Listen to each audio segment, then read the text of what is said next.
I was just... Hello, everybody. Welcome back.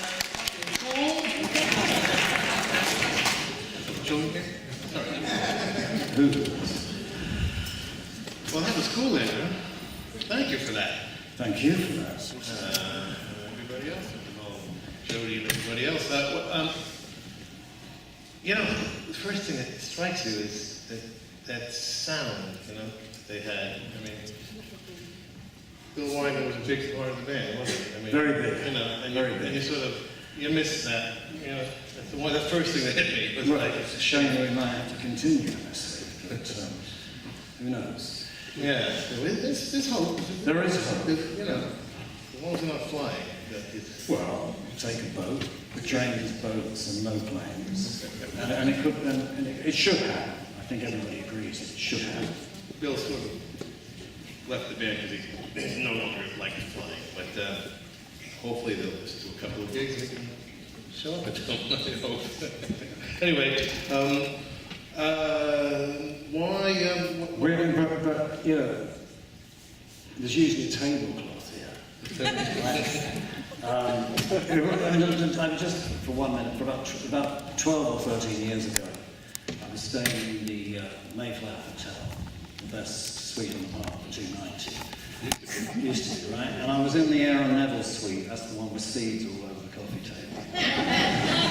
And you know, and I had a mutual friend of ours, dear Harvey, on the coast, had told me that the next time I was in New York, that I should get together with this gentleman. And he came around to collect me, and that day I left the Aaron Neville suite and went downstairs and saw him loafing on his Jagger in a no parking zone. We went to eat sort of off the menu, get shorty. And then he gave me a chop. And I've been happy ever after. I just wish my mother had lived long enough to see me get, in quotes, a regular job. Very proud of that. Yeah. Your first legit job. Thank you, Stephen. Almost legit. Radio. Mary Kwan. Since Mary Kwan. Yeah. This was, you know, this was actually right around the time, or before, don't look back, the A. Penny Baker Bob Dylan thing. I mean, he was filming it around that same time. I think so. Right, yes. But it wouldn't have come out until a bit later. So it was right around. Came out in '66. Something like that, as I recall. I mean, so it was remarkably done, you know, for that era, you know. But when you started, one never watched the competition, so I'm not really sure when. Missed a lot of great stuff, but it was one of the rules. I mean, that's sort of, I think it was still a pretty new technique, that whole cinema verite, you know, follow the band into the cars, and that style, I thought was quite innovative. Bill Whitehead was great. He'd been introduced to me by the Irish set designer, Sean Kenny. And he'd done a filming already at the Royal Albert Hall with Allen Ginsberg called Holy Communion. I didn't actually see it, but it sounded good, right? And I met him on a Wednesday and he could start on Friday, so we were off. Yeah, well, that's, you had a camera, right? He handheld it. You're hired. And we're off, right? Save money on the cameraman, right? Was the idea... We're both a bit flabbergasted 47 years later actually seeing that, aren't we? I mean, for me it's wonderfully strange because it was a movie that we made which the intention was never to release it. Well, that's what I was going to ask you, yeah. What was the intention? I mean, just to... Well, it was twofold. We did it in Ireland to stay out of the way of the English because we were becoming reasonably famous in England. And I wanted to get Nick and Keith in the mood for going and visiting film moguls because we hadn't had the thought of film as thought of doing a film as an original thought. It was a second-hand thought, which is maybe why it eventually failed. And this document is the one thing you see that is the only thing that's done from this particular version of the 60s. So it was to get Nick and Keith comfortable so that as young farts, when we met old farts, they wouldn't get up and leave straight away. And the other reason was to see which of the Stones, off stage, because we know how it works on stage, but off stage, which one might or might not the camera love. And the same as with the Beatles, it was the drummer. The least expected. Yeah, right. Hence the title of the film. Well, you were heading towards, this might be a little bit before that, but you were heading towards trying to get the rights to Clockwork Orange, right? Yeah, and in that wonderful age, if you thought you had the rights for a month, for at least a month, you did. We didn't. Until they found out who was going to be in it.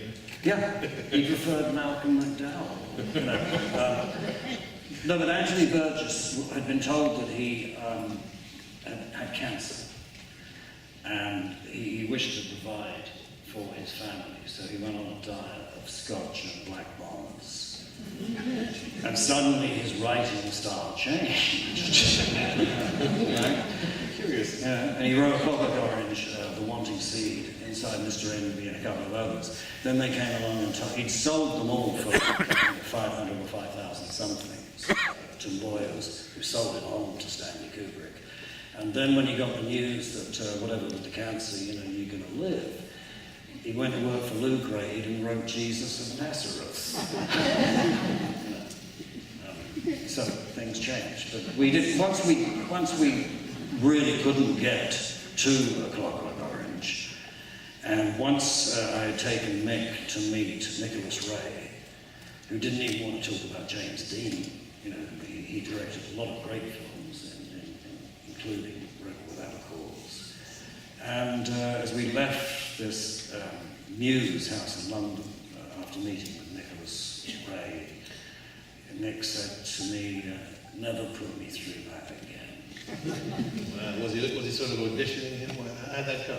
How'd that conversation go? Well, he was doing 55 days to Peking in Spain. I mean, he was past it, right? You know, you know. Was he coming on to it? No, I wish he had. I mean, and then we might have had a movie. But no, he was just totally past it. You know. He wanted to go home. Was there another one, Only Love Is Left Alive? Yeah, Only Love Is Left Alive was written by a northern school teacher called Dave Wallace, who took even when he was paid money, took an incredible dislike to us.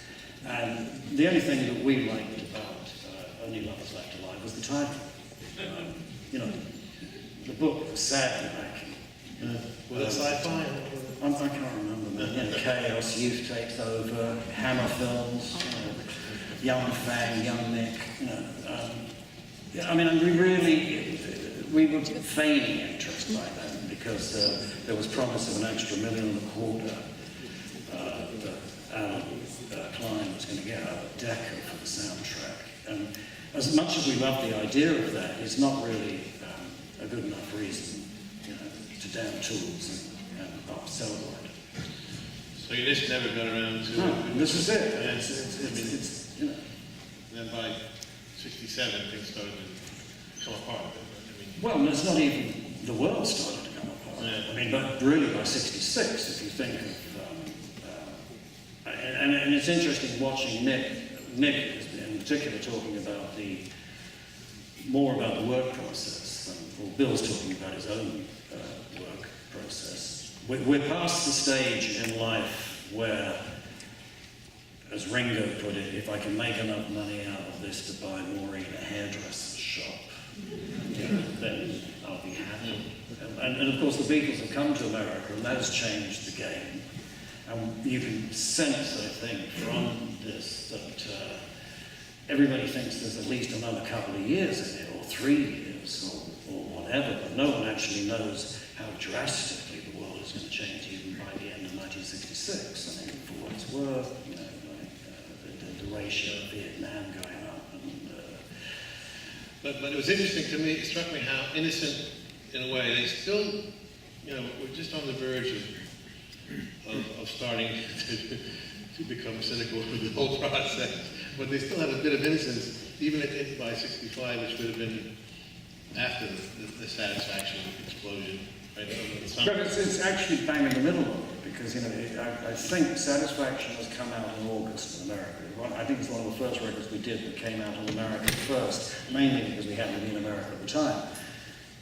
And it didn't come out in England, I think, till September the 20th or something like that, so the English went off us even more.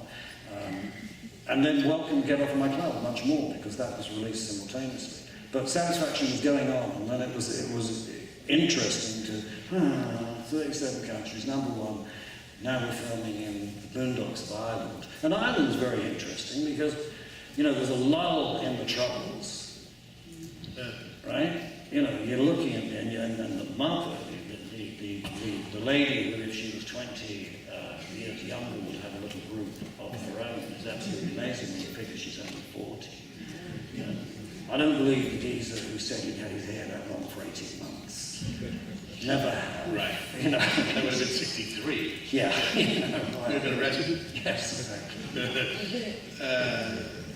But there was still an innocent sweetness, at that point. I mean, they really, a year, I guess the success began probably the summer of '64, really. I mean, with It's All Over Now. Well, no, that for America, we measure it slightly different way. I mean, you always measure these things from your home turf. I mean, America's wonderful, but when America did become our home turf, but at the time, the second single going top 10, I Want to Be a Man, and then the third in the United Kingdom going top 5.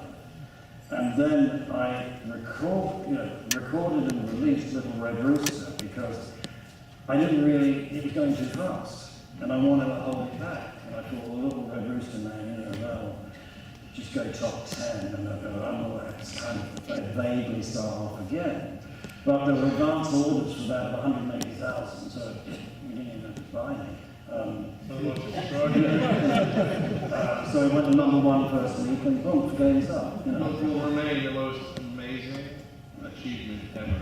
At the top. What's the charts? I mean, Little Red Rooster, this total blues record, barely different than Howell's original version, really. Being a #1 top single is simply impossible to imagine. And, that's just one of the most amazing achievements, I think, in history. But all those singles were still, late '63, early '64. Well, not Fade Away is like April or so, 64. Right. In America, it did nothing. Actually, without being a hit, Time Is On My Side was got a lot of action because there's a wonderful description in the Michael Hare book, Dispatches of Vietnam, where he runs across an American soldier with Time Is On My Side written across his helmet. So the changes that were going on then, and then we got our vinyl makes a little somewhat with It's All Over Now. And then the last time, which we were so amazed to have achieved the recording of that in RCA that I called up Phil Spector and said, could you come down to the studio and tell us how high this is going to go? How high, I'm sorry? Yeah, why not? And he did, and he came down and said, we'll go to #10. Okay. He was jealous. Huh? He was jealous. That's where I went. Went to #10? That wasn't #1 record? No. Shame. No. And then he stayed. Then he stayed because, a few of the members were tired or otherwise engaged. Probably Bill. And he played bass, Phil Spector played bass, and Jagger played harpsichord, and Keith played acoustic, and Nick sang, and there was this gorgeous guy, like one of the Eddie Murphy characters when he played so many, he ballooned up, because it's 5 o'clock in the morning, sweeping the RCA studio in time. and that's how I played with fire. So we came from all of that to this in Ireland. Glyn Johns, you could hear, did the outside sound. You heard him interviewing a lot of people. And Peter Whitehead was you know, I mean, I mean, flippant, one would, you know, you could start on Friday. But when you make the call and it works out, he was absolutely perfect for it because he came in for a lot of reasons, but one of them that made it very special is he came in at the right social level so the Stones would actually answer his questions. It's like RAF drill sergeant thing, to, you know, they weren't you know, well, it stayed there. But he was very, very good. He got Brian, the Brian joke. Well, Charlie was wonderful. It did, oh, wow, man, it was so cool. Like, you know, I imagine Melville or some French director calling me up and going, hey, Charles Bronson, can you do my next gangster film? Good job. That would have been still got the track. When John brought their number. Glyn Johns was also, wasn't he involved in a demo or something? Pretty early in this time. Oh, yeah. Right? I think. Oh, he was. Right? You want me to do that? So he's been around. So I've been around for the whole 2 years or whatever. No, he only been involved in the demos. He worked for the recording studio who thought they had the Rolling Stones before I got them. Then we got them, which is another story. You know, and that. And so Glenn promptly announced that I couldn't produce juice out of an orange. And stayed pissed off until we came back from Hollywood and started recording in England again towards the end of 1966. And then he stayed for a long time.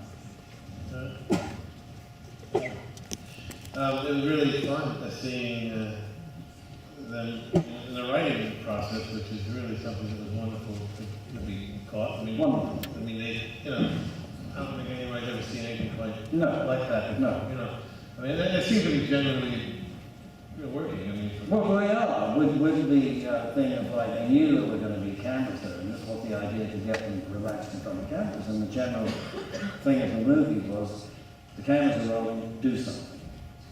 You know, it was just to get this familiarity, like a training period. And the, you know, hitherto, you warmed up on the Everly Brothers or Buddy Holly, and now the Beatles had they were a good thing to warm up on.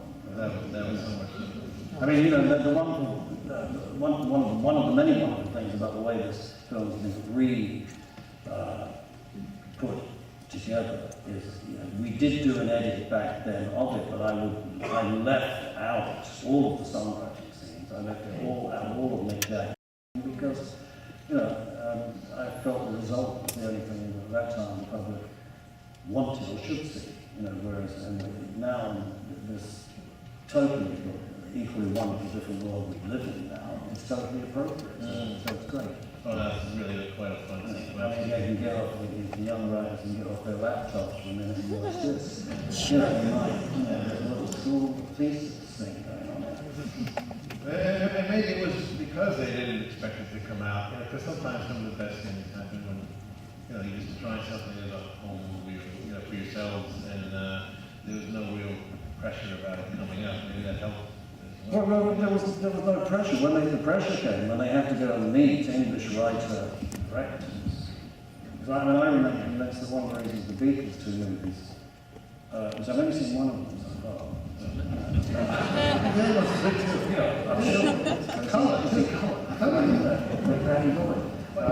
You know, but was because they had an American team. You had Richard Lester as the director, you had the head of UA in London, what's his name, Bob Ornstein, who hired his mate, Walter Shenson, to be the producer. But what I'm saying is I don't think the Beatles or Brian Epstein would have been able to get on with English people in the same position. There was a magic to, you know, the ball coming from another court. Perhaps a respect because they respected American. No, maybe you just didn't understand. You know, whereas the English. They know what they're saying. No. They were. You know, Leo Gorski and the Bowery Boys, I remember that, you know, and it was a different application. But Nick and Keith had to come down to Shepperton to meet Richard Attenborough and Brian Forbes. You know, at that time, Brian Forbes, I'm not casting aspersions, just wanted to know that he asked Keith if Elvis was gay. Well, yeah. At the end of that movie. Yeah. We told him what Peter Moon had told us, which you know, was sort of a bit geriatric. Well, they were all, yeah, And it was over. I think, as you know, the Satisfaction come out and all, we were busy then. And it put the film thing, the idea of going forward, and we saw Catch Us If We Can, and it put the film thing in perspective. You know, as Keith says so often, no man, I never had time to gloat or relax about Satisfaction. I knew that in another 12 or 14 weeks I'd have to come up with another single. Yeah, and that's actually a good point, because the only reason Hard Day's Night got made was because they figured the Beatles would be over by the summer, and they were hurrying to cash in on it, you know. And that's And then be back to Mantovani. yeah, it was like it was cash in, which were, that's why it was 25 grand. 25 grand. But not the colour. Yeah, no, black and white. They couldn't afford color. And yeah, turned out to be a masterpiece. It is.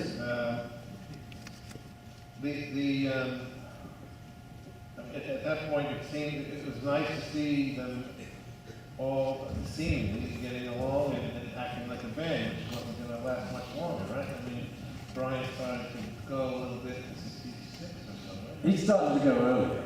But he pulled himself together with the camera, you know. Well, it seemed to be generally sort of, you know, having some... He was, and he liked the attention, you know, that the film brought to it. I mean, but then again, it is a little eerie because he's sadly, you know, correct about his own future with what he... Yeah, that was really a bit chilling. Yeah, what is it? No, Stone's future was uncertain. And nobody's going, no, it's not. Wow. Yeah, no, that was a really amazing moment. But, I mean, No, he was, you know, I mean, you know, I never wish to be rude about Brian because we all know that he was the leader of the band in the first place. yeah, for those who may not know, I mean, I'm assuming everybody knows the story. Brian Johnson started the band, really. Yeah, and everybody grew around him initially. And then, but basically, he wore himself out. Very like a cat. If the cat has 9 lives, they sent Brian back for a 10th and went, whoops, mistake.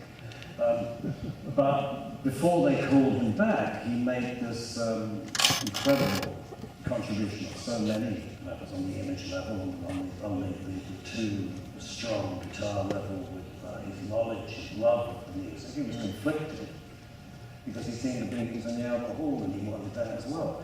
And also his great contribution to like the aftermath and between the button stuff and things like that, when he just refused to play the guitar basically, but would go out to whatever the song that was required and learn how to play the sitar and play the black or you know, the Dulcimer and Lady Jane, etc. But in the film, he is having a good time because we're away from the. They are already at a stage in England where, yes, he does say that they can't go out in a way, and in a way that is true, especially if they were the bad boys, not, you know, nobody were opening the doors for them like they were for the Beatles. They were like, stay out. There was still that element for them in England, but it was a genuine bad experience, this Charles. They knew, and you know, the wrong term have never, ever missed a gig. You know, and that, you can see that sort of soldier element here. I mean, they're having fun in the barracks, but when they go on stage, you know, it's like, it's exactly what you saw, which is wonderful. Well, it's a wonderful thing to capture, because without this film, you know, you only have it in books. I mean, you know, no one ever actually seen them interacting as a band, the original guys. So it's quite a striking, sort of something that you've read about for many years, of having it come alive in the film. I think it makes the film a rather extraordinary piece of history, really, Rolling Stones thing. Probably if you're a fan of music in life. Well, I mean, if you're about enjoying making music now, you've got this wonderful document that it's just the relationship with the people, I think, is great. And the first-hand stuff with the public, and it's very, very close. And I also love seeing you with Mick and Keith, which I think everyone knows the story by now, which Andrew insisted on starting to write songs, which was something that was quite still an unusual thing in those days. I mean, the Beatles had broken through starting to write, and the Stones were quite happy being a cover band for quite a while. Mick were living at it. The first 5 singles were covers, right? Really, Come On, right? What was the fifth? Not Fade Away. It's All Over Now. Time's on My Side. And Blue Velvet. Huh? And Blue Velvet. I mean, Yeah, no, you're right. You're completely right. And you better move on as the EP right. track. So six singles were covers, but Andrew had the foresight to say, eventually you run out of these cool songs. Probably right, I mean, you had to see God bless them, the swinging blue jeans were doing. And then the Day of Reckoning was around the time that John and Paul gave us I Want to Be Your Man, which was the second single in England. And there was one tune that James Ray sang, If You're Gonna Make a Fool of Somebody. And I just sort of heard that for the Stones, and they were actually willing to try it. I mean, God knows who was going to do the tuba, but and then someone said, Andrew, Freddie and the Dreamers have just done it. Now, Freddie and the Dreamers, they were from the north, so there's a chance that they heard the record came from Paul or John Burgess, If that was happening to records, like If You're Gonna Make a Fool of Somebody, then you knew, we had no parachutes on the plane, and they're playing, or wings or fuel or whatever, and they would have to write to survive. And I mean, we know it worked as far as when they wrote the hit singles, but it's also worked in another way. That it's what made them. I mean, the Beatles, the first couple, 18 months here, if they did look over their shoulders, they saw the Dave Clark Five and Herman's Hermits. They didn't see the Rolling Stones for quite a little while. But the ability of Mick and Keith to write that seamlessly for the band placed the Rolling Stones ahead of all the other wonderful acts, whether it's the Animals or Manfred Mann or the Hearts, whoever, because they became one on stage. The singles and the albums and the image, whereas the problem with so many of the bands, where they felt it was a compromise to record For Your Love, and the other 10 songs will show the public what we really do. Well, God bless them. It's the luck of the draw, and the songwriting thing is just very blessed because I was rooming with Mick and Keith, and so I asked, it was, Yeah, which was nice to see that. I mean, that's really a wonderful thing to see. And you can see how that camaraderie, you'd be able to, encourage them to write. sense of humour helps. From them in particular. Because you do, in the writing process, have to go through at least 26 separate ballads before. Well, and it's but some rather good ones. Oh, no, I haven't heard the rest.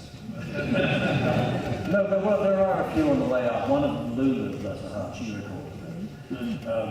Because in that time with the 45 RPM, the big bonus was not the money, it was seeing the name on the label. Songwriters did it for that. you know, whoa, look, Mum, can I have Sunday dinner? You know.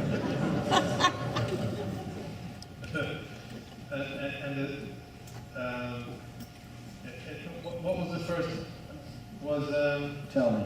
Was Tell Me doing? Yeah, and Tell Me was the first one that you'd notice as that worked with the band. I mean, there were other things, Gene Pitney. Someone started out playing a girl, and then he put his touch on it, and it ended up as That Girl Belongs to Yesterday. And that, thank God we were following 24 Hours of Tulsa. And he was appearing in England, because I think he stopped at the Brown Paper Bag in America, number 56, right? Yeah, that was the first top 10.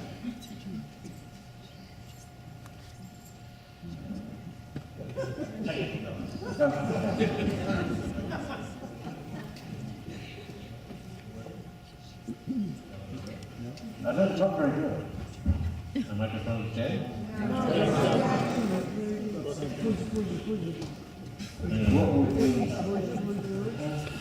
I've never worked with a microphone. How's that? Broken mic. Oh, yeah. Hands on, where are your face? Sideways. You're who you're glazed side.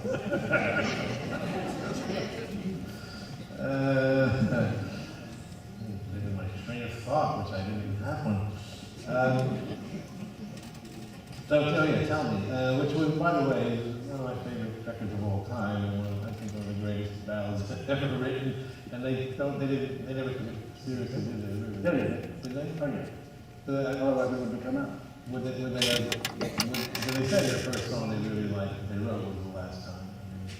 Well, yes, because there you've got the wonderful accomplishment of being, when I refer to the sloppy ballads, I'm not including Tell Me in that thing, but there was, I did walking through the street, so much in my, I can list them off. Right? But as writing for the band, the last time was a tremendous accomplishment was that they're finally able to crack the up-tempo thing, and writing ballads.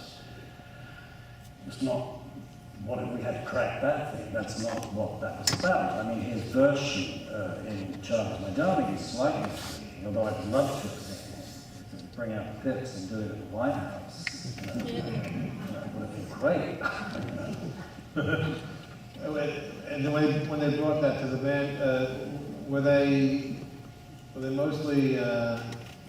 Did they feel mostly that they had to impress Brian? No, it was an equal three thing, and I used to sort of stand there like, oh God, glad it's not me. I mean, when Mick and Keith would come in and play a song. So now that she is gone, oh, we want us to record that. Could easily happen. But the great thing with the Rolling Stones is that everybody knew what we were about. For that first golden period. It had to be said that the covers had they might use with things like that. Use You Better Move On as a reference or whatever. But there was a stat. There were no throwaways. There were no passengers. And the role, the role of the producer, is such a vague one. Vague one? Vague. Okay, but vague also.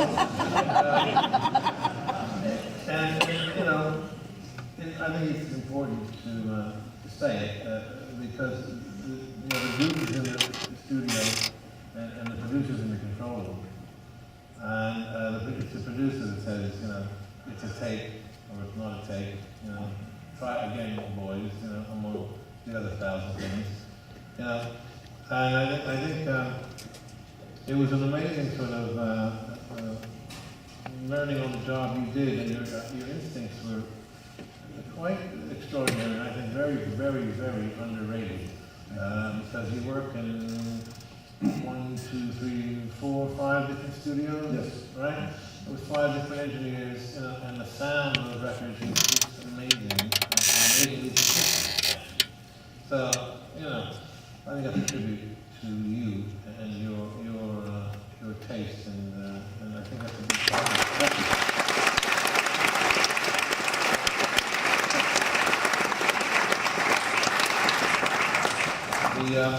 The funny story of, I come from that a little bit earlier than maybe we should have, and I love the way you sort of felt you needed to get out of the trouble with the phone call to Phil Spector. Oh yeah, Can we talk about that? Yeah. Well, the first Rolling Stones tour of America was basically like the latest Sex Pistols tour with music. Sex Pistols tour with music. I mean, the cities, yes, but some places we would go, not even the promoters would show. And in West Texas, man, if you're appearing with Bobby V, Diane Renee, and the act on before you, and the stage has been left there as performing seals, and so You're seeing your very short life pass before your eyes. This is a mistake. We were doing very well in Sweden. Right. Only I'd stayed in Oslo. And we had better clothes. And so I thought, oh God, man, I can't have them going back to England with these nonsense.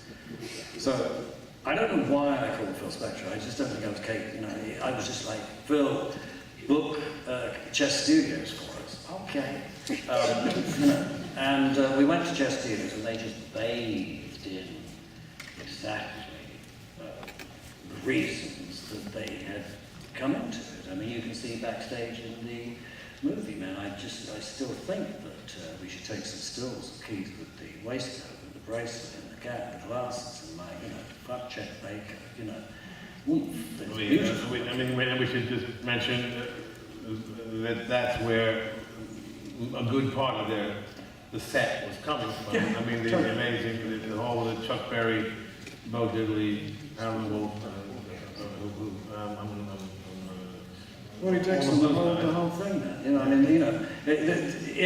Muddy Waters. Yeah, it was very important Where they got their name. in England what record label you were on. And one of the problems for Chess Records was it was on Pi Records, which was like number 4.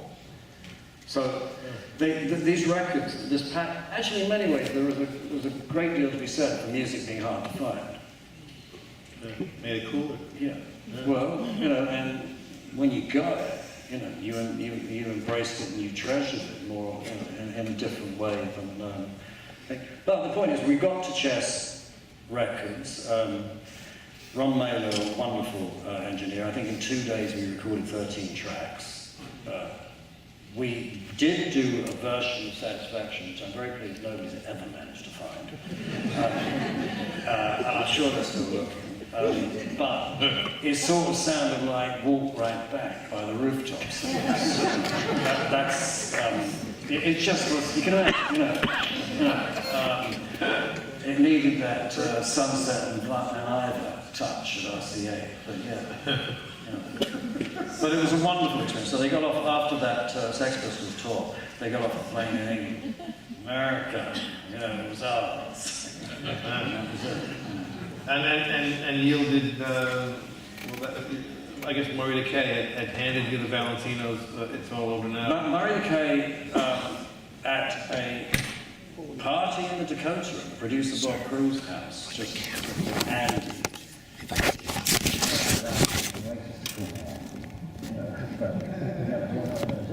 and Bill White, but Maria Kay said, Andy, if the boys record this, you'll have a hit. And he couldn't get half the song. We weren't Bobby down. But it was a wonderful gesture, and he was right. And it was the other privilege to be in America was we were in the land of where people were not ashamed of being in the music business. Different from England. Yeah, basically. Oh, Davy Crockett will be back. Al Martino's coming in next week and he'll be safe again. Well, that I understand. But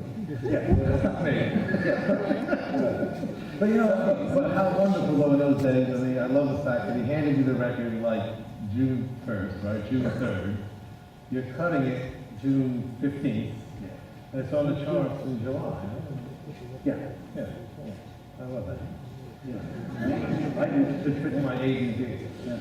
Which is nice. Yeah, and most of that stuff ended up, well, at least half of 12 by 5 record, which was just made for America, which happened to be my favorite record, actually. Was some of the chef stuff, right? Yeah. Half of the stuff. Yeah, and she said, yeah, was that on that? Or was that on that? Well, you like a length, Round and Round and 209. Confession of Blues. Yep. Empty Heart, maybe. Empty Heart. Good Times, Bad I Times. remember the sleeve times. Very good. Yeah. You know, you know, as we know what a pivotal date for you, so the Beatles coming to the Sullivan show. And, it was a treasure to sit here and watch you see this, because I know, you know, I mean, I know you're very familiar with it, but in this, you know, new where you can hear the music. I mean, back in the time when we did the edit, what we did it on was totally appropriate for the times, you know. But it's, you know, I just think this should be part of the curriculum. No doubt. No, I was very, I didn't expect to actually see, you know, everything that we saw. I mean, it was an amazing thing to see. I was just so happy it got captured, that moment got captured, because, you know, by the time most people tune into the Stones, you know, it's already Mick Taylor, you know, and it's already a whole different thing. Yeah. Entirely. Yeah. You know, really, you know, and even just a year later, it might have been a different film. You know, Brian Jones' involvement. So this night was just nice seeing the original guys, you know. But that sound, man, what a sound they had, you know. And you really, well, you know, I mean, it's all mono. It's just that's you know, it's coming off the stage, man. You know, and really. Band, singer, audience, 3 tracks. Yeah. We gotta go back to that, don't we? Yeah. And was it shown back then in No. 65 at all? Well, it was shown once. The director, who I couldn't tell, by the way, the bonus of this is the film is not going to come out. I mean, Yeah, by the way. And he did sneak off with a copy to the Berlin Film Festival. I didn't know about that, you know, right? And I think I'm getting my bonds correct. I think it was Joseph von Stroheim was on the jury of the or Eric, one of them was Boots, right?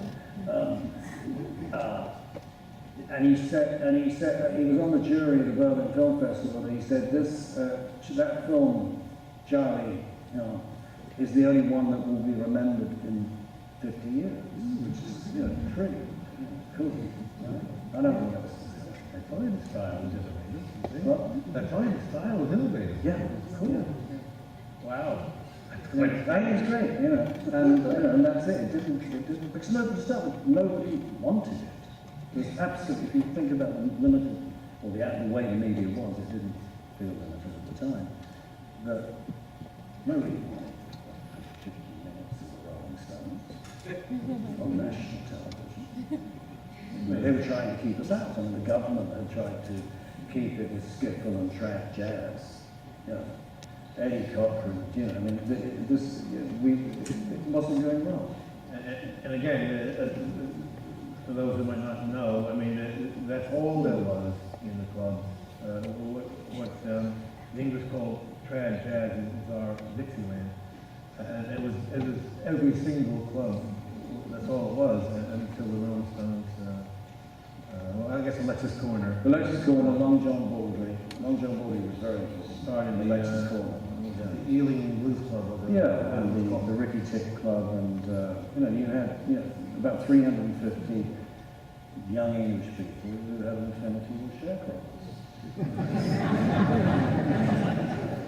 But it's a miracle if they were middle-class university students, right?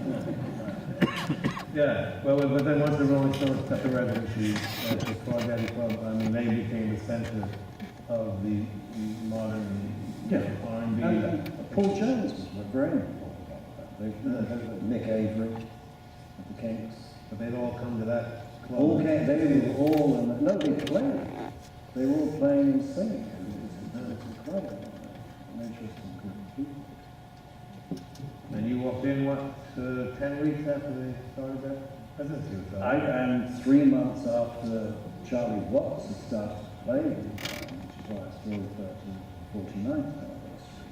Well, right. The actual 50th anniversary is... Will go on forever. January 14th, right? January 23rd, in 1963. Right. Yeah. Charlie. Yeah. And I saw them April the 28th, according to Bill Wyman. No. And I did it. And this wave came over me. Everything I had done up until then. Now I knew what it was for. You know, all of the influences, all the things I'd liked and not liked, had a meaning. And I think we should mention this, you know, your, you know, really was a brilliant, again, instinctive move, but, you know, I'm sure your first thought was to try and make them somewhat presentable, perhaps, just trying to, you know, break cross the barrier from being a bluesy R&B group, just to somehow have some kind of pop success, if you're going to make a living at it. But very soon into it, you know, I think you had the instinct to realize there's not ever going to be quite, you know, normal, you know, and so you went the other way, and you invented the concept of bad publicity, which the entire industry now runs on. But with the difference that you had the substance. Yes, once you attracted the attention and brought them in, you had the substance of the Rolling Stones. Well, there was specific reasons for going pop and dressing them up. One, they could not appear on British television. It was safe when they steady go. But the other musical shows, you know, groups wore suits. And as Mick said recently, and Andrew liked shopping. That was it. And then at one time, they lived in Edith Road near the River Thames, and there was a photo shoot called for 11:30, and they come out, and you know, there's going to be no uniform for 11:30. And when I heard the photographer go, wow, they're dirty. Well, they're not. I mean, you know, Brian Jones was called he wasn't called Mr. Shampoo for nothing. So, you know, and I thought, wow, you know, so it's the old thing of you know, Cary Grant versus John Garfield, Elvis Presley versus Pat Boone, Cliff Richard versus Billy Fury. You know, with your musical taste or film star taste, you're telling your friends, you're telling your parents, you're telling your girlfriend, your boyfriend who you are. Well, I mean, looking back now, it seems obvious, you know, but it really wasn't. I mean, Well, man, you know, when you remember Young Lions with Marlon Brando? Yeah, my mother should have known when I came back with Vim and my hair long. You know, so, I was in love with Marlon Brando. You know? well, but having said that, the job of the publicist is to keep bad publicity out of the picture, right? And you were quite the opposite, right? You called, you know, you're the one who called, you ratted them out and they pissed on the garage, didn't you? No, I think Bill pissed and I claim Mick did it, but, you know. But it's not, no, you know, you're not on the subtext thing, man. You just look at a politician. I mean, that's one of the reasons we had trouble here, because well, we didn't have our vinyl legs. What were we going to do, man? This is a country where, you know, the president had been assassinated and the country is devastated for different reasons in the same ways as it is now. Well, you know, who was the first British actor who got, you know, the kind of press that we were used to in England? Sid Vicious. Well, what's the back room? You know, and that was the truth of it. Yeah. It was a wonderful way to get some attention, and in the end, they just had the goods. You know, Yeah. they had the goods. And, Goods come through, man. Yeah. You know, university, on the road for 6 weeks in England with the Abbey brothers, Bo Diddley and all those people. That was Keith's finishing school. Beginning. Some questions from the audience. Jagger sings 3 Beatles songs in the film. What was their relationship to the Beatles at this period? We had about 10 days off a year at that time, and one we go to 3 clubs and stayed open, and everybody got pissed and had a good time, you know. And the rest of the time there was a very healthy competition because any form of schadenfreude or fear had not entered the picture, and you know the business that we were all in was really good. Why don't you come and join me? There was no. Well, you know, the other big difference with watching the film, you know, we're in September 1965. A year later, as Mick starts to get to the point, the world is taking drugs. And that's one of the big, you know, why we got such a Don Henley thing here, you know, at the end of the Innocents, because, you know, we're in Ireland, we're only 5 or 6 years from the birth bill, which is an amazing part of our rock and roll. You know, no, it didn't have to be perhaps.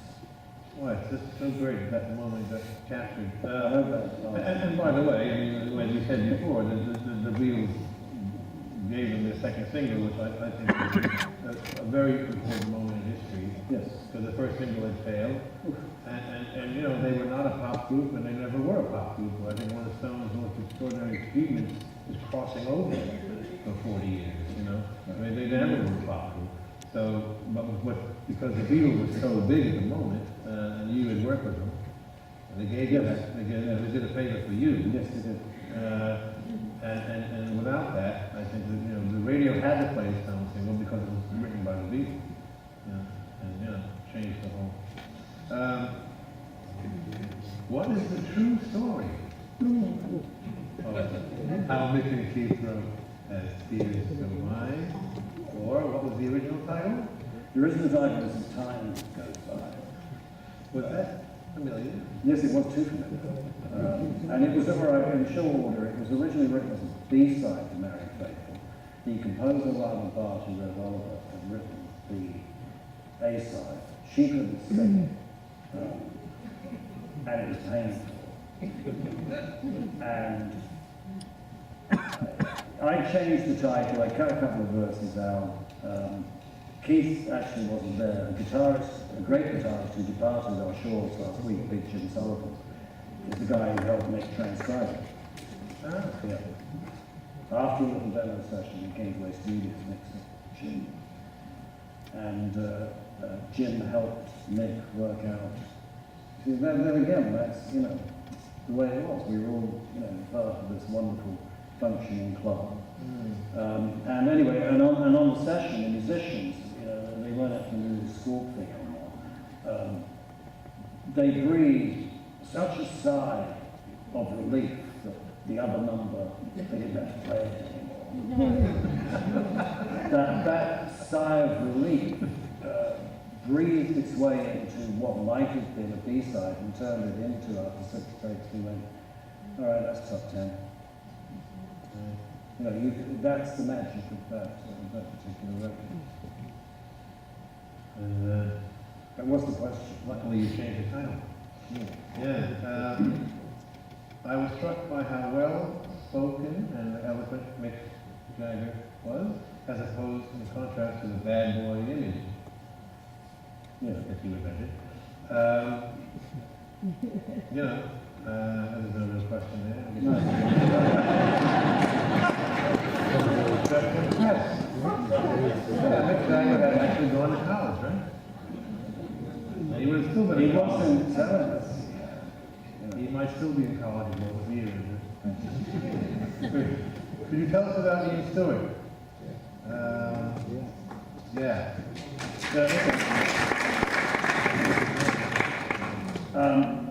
When I first saw the Rolling Stones, there were 6 of them, and Ian Stewart was a very important part of the band. And he continued to be, as you know, a very important part of the band long after I'd stopped and stuff. He was the glue for them in so many ways. But I believed, okay, Johnny and the Hurricanes. How many of you knew the name of anybody else in the Hurricanes? 6 is too many. Okay, it was as simple as that. You know, and a Lord of the Flies type time. You didn't, you cared about people, but not that much. And you know, first of all, the Rolling Stones didn't object to what I did, otherwise it wouldn't have happened, right? And I just said to Stu that your look doesn't fit. And I did give him the Johnny and the Hurricanes and the Emil Fortin checkmates analogy. You know, as you know all the things that he carried on playing. Ironically, the way things change, he looks remarkably like Morrissey. Yeah, so, you know. And the years that I was in his house because his wife, you know, used to work for me. He came in and I was in his kitchen. He'd come back from golf with Vin Johns, and this was like 70s or 80s. And, you know, I thought, oh God, forehead now, he's got me alone. But it was great, man, because he knew how it had happened, and he knew who had said it's okay for it to happen. You know, and he was part of the body of people who said it's okay for it to happen. Simple as that. And finally, what managerial advice do you have for the lads as they begin to celebrate their 50th anniversary? Any advice? Yeah, try and get Bill Wyman to join me.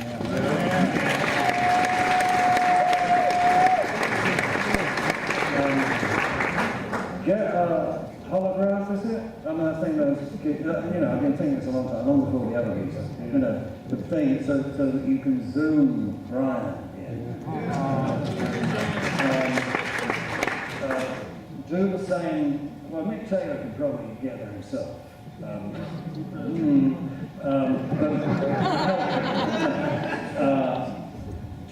Yeah, I mean, Brian for sure, right? And then basically go to American cities for 10 days, play one album, get comfortable, you know, don't do the Chardonnay run, you know, and get comfortable and play the cities, do an album for a week or, you know, in Chicago or wherever, try and avoid Miss You. You know, yeah, I mean, you know, do them, I mean, I don't think, well, you could, with the Wonders of Science, you could actually bring Brian in for Aftermath and this and so on. But, you know, go to the history as opposed to, well, you know, as opposed to, oh, you know, here we are, you're in Walkers, we're not yet, you know. And that's it, and I think it could be, nail it to the floor of America and make it a part of, you know, America forever. And Bill and Brian are that's the essence of it. Well, man, brother. Well, thank you for this.